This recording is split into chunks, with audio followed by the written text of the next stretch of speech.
நாமக்கல் பேருந்து நிலையம் அருகே உள்ள ஒரு ஹோட்டலில் சிக்கன் ரைஸ் சாப்பிட்ட இருவருக்கு உடல்நலம் பாதிக்கப்பட்டு தீவிர சிகிச்சை அளிக்கப்பட்டு வருகிறது. இந்நிலையில் அந்த ஹோட்டலுக்கு சீல் வைத்து காவல்துறையினர் விசாரணை நடத்தி வருகிறார்கள். இதுகுறித்த கூடுதல் விவரங்களை வழங்குவதற்காக செய்தியாளர் துரைசாமி இணைந்திருக்கிறார். துரைசாமி, நாமக்கல்லில் உள்ள ஹோட்டலில் சீல் வைக்கப்பட்டிருக்கிறது. உரிமையாளர் கைது செய்யப்பட்டிருக்கிறாரா?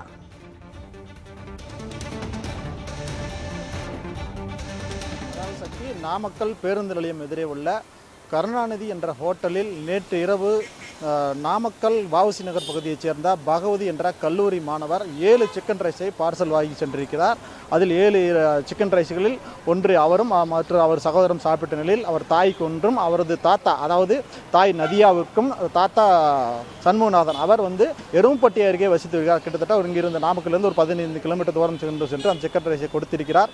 இந்த நிலையில் நேற்று இரவு அவர் தாய் அந்த சிக்கன் ரைஸ் சாப்பிடும் பொழுது ஏதோ வாடை ஏற்பட்டிருக்கிறது. உடனடியாக அது குறித்து சாப்பிடாமல் மூடி வைத்த நிலையில் அவரது அதாவது நதியாவின் தந்தை சண்முகநாதனுக்கும் இது குறித்து தெரிவித்திருக்கார். ஆனால் அதற்கு முன்பே சண்முகநாதன் சாப்பிட்ட நிலையில் அவர் அப்பொழுதே உடல்நலம் பாதிக்கப்பட்டிருக்கார். உடனடியாக சண்முகநாதன் நாமக்கல் அரசு மருத்துவமனையில் அனுமதிக்கப்பட்ட நிலையில் நதியாவும் உடல்நலம் பாதிக்கப்பட்டு நாமக்கல் அரசு மருத்துவக் கல்லூரி மருத்துவமனையில் தான் அனுமதிக்கப்பட்டு தொடர்ந்து அவர்களுக்கு தீவிர சிகிச்சையானது அளிக்கப்பட்டு வருகிறது.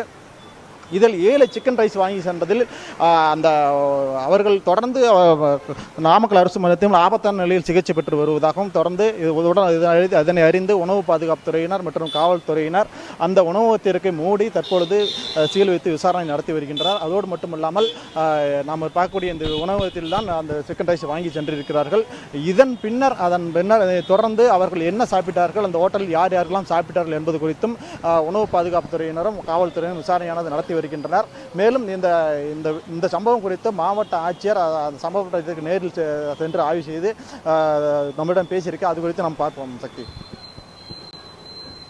இணைப்பில் காத்திருங்கள் துரைசாமி. தற்போது நாமக்கல் மாவட்ட ஆட்சியர் உமா புதிய தலைமுறைக்கு இச்சம்பவம் குறித்து விளக்கம் அளித்திருக்கிறார். அதனை பார்க்கலாம். நாமக்கல் மாவட்டத்தில் நேற்று இரவு இந்த பஸ் ஸ்டாண்ட் பக்கத்தில் இருக்கக்கூடிய ஒரு துரித உணவகத்தில் 2 பேர், ஒரு மகள் 37 வயது, தகப்பனார் 67 வயது, ஒருத்தர் எருமப்பட்டி ஒன்றியம், இன்னொருத்தர் நம்மளுடைய நாமக்கல் நகராட்சி பகுதியில் இருக்கக்கூடிய கொண்டிசெட்டி பகுதியில் இருந்திருக்கிறாங்க. 6 பொட்டலம் அவங்க துரித உணவகமாக சிக்கன் ஃப்ரைட் ரைஸ் வாங்கிட்டு போயிருக்கிறாங்க. பார்சல் தான். ஒருவர் மட்டும் அதை இங்கே உட்காந்தே சாப்பிட்ருக்காரு. இப்போ அந்த சாப்பிட்ட 2 பேரில் அந்த தாய் மற்றும் அந்த தகப்பனார் அவர் 67 வயது, அவங்க 2 பேரும் இப்போ ரொம்ப ஒரு சீரியஸான கண்டிஷனில் நம்மளுடைய நாமக்கல் அரசு மருத்துவக் கல்லூரி மருத்துவமனையில் சுமார் நைட்டு 8:30 மணிக்கு ஒருத்தரும் 1:30 மணிக்கு ஒருத்தவங்களும் அட்மிஷன் ஆயிருக்காங்க. இப்போ காலையில் நம்ம மருத்துவக் கல்லூரி மருத்துவமனை ஃபுல்லாக நம்ம பார்த்தோம். அங்கே வேறு யாருமே இந்த மாதிரி வாந்தி பேதியோ இதை மாதிரியான எந்த வயிற்றோட்டம் இந்த மாதிரி சிம்டம்ஸோட வேறு எந்த அட்மிஷனும் இல்லை.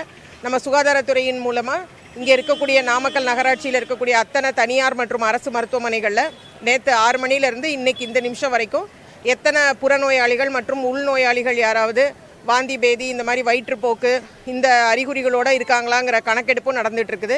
இது வரைக்கும் எங்கேயும் இல்லை அப்படிங்கிற தகவல் தான் வந்திருக்கு. தொடர்ந்து இந்த பகுதி முழுக்கவே கண்காணிப்பில் இருக்குது.